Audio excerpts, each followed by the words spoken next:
Hey everyone, I'm Danny and welcome to Wizardry Workshop.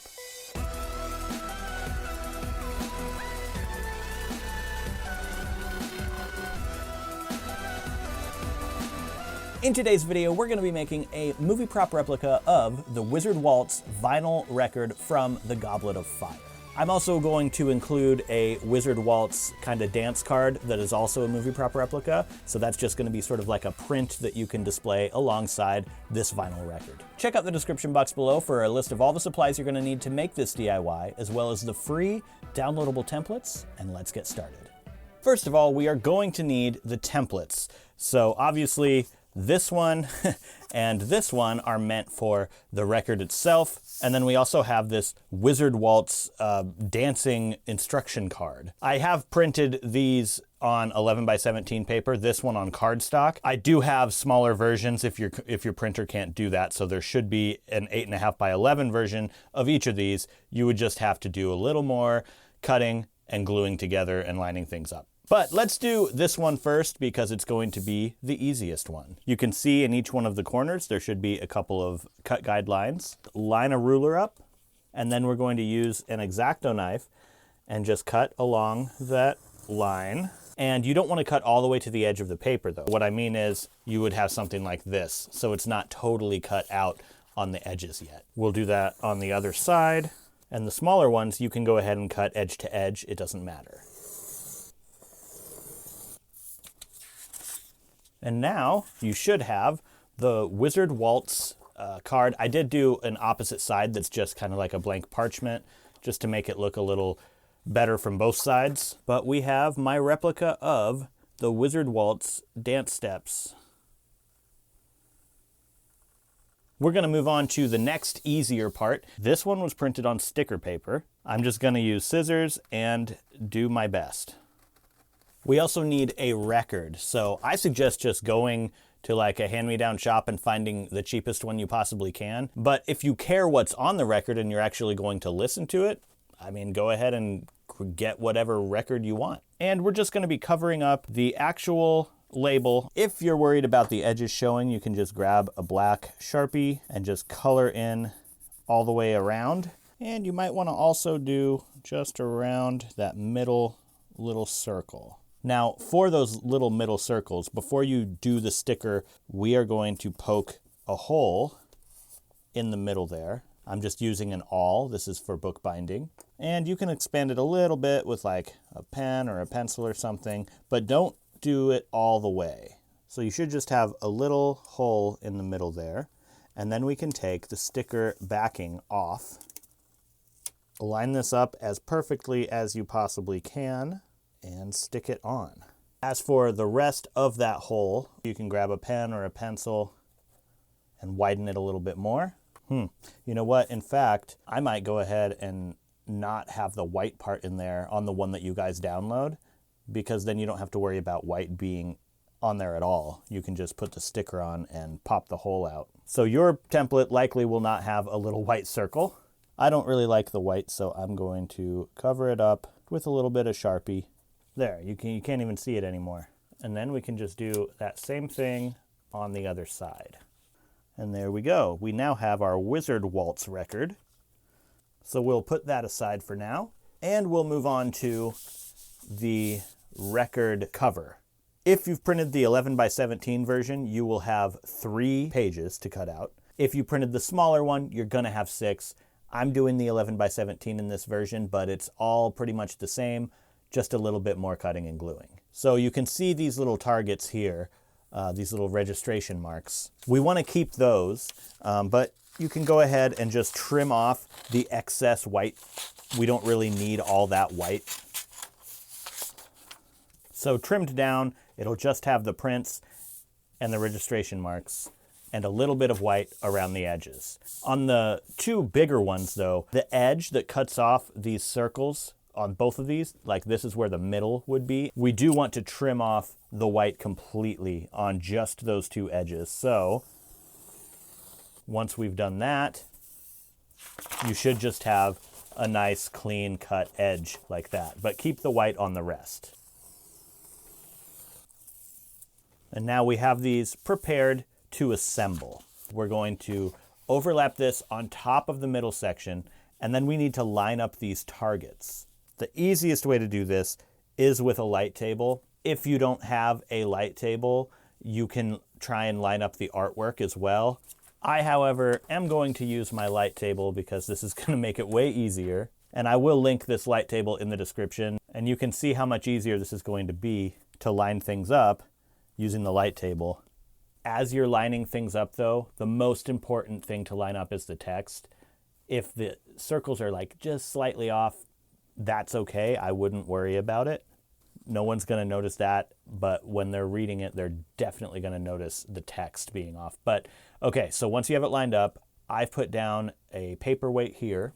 I'm using some of what I just cut off as scrap paper, and I'm going to line that up right along the edge where this page starts. And then I can move this away, have my paperweight on this so that it doesn't move. I can slide another piece of scrap paper in between, and then we can use a glue stick and just add glue everywhere that's visible on this side of the scrap paper.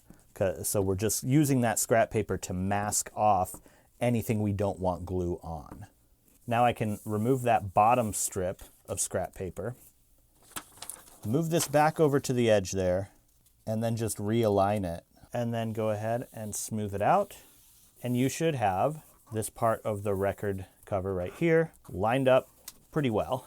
And then we can just do that same thing on this opposite side. And in the end, we have one large record cover design.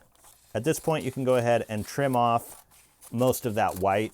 But again, you don't have to go all the way toward that, against that line. Just keep maybe about 1/4 of an inch or so of white around it. But in these corners right here where you can see it's like a little square cutout, we do want to cut that out. So just do that on all the 4 corners. After that, we will take our old record cover that we're going to be reskinning. You want the part that opens. Mine's got a rip down the edge. Just ignore that for now. But the part that opens is going to be at the top. Flip this over. And since mine has a rip in it here, I'm actually going to flip it over and have that rip toward the middle part, just to sort of, I guess, fix that rip a little bit.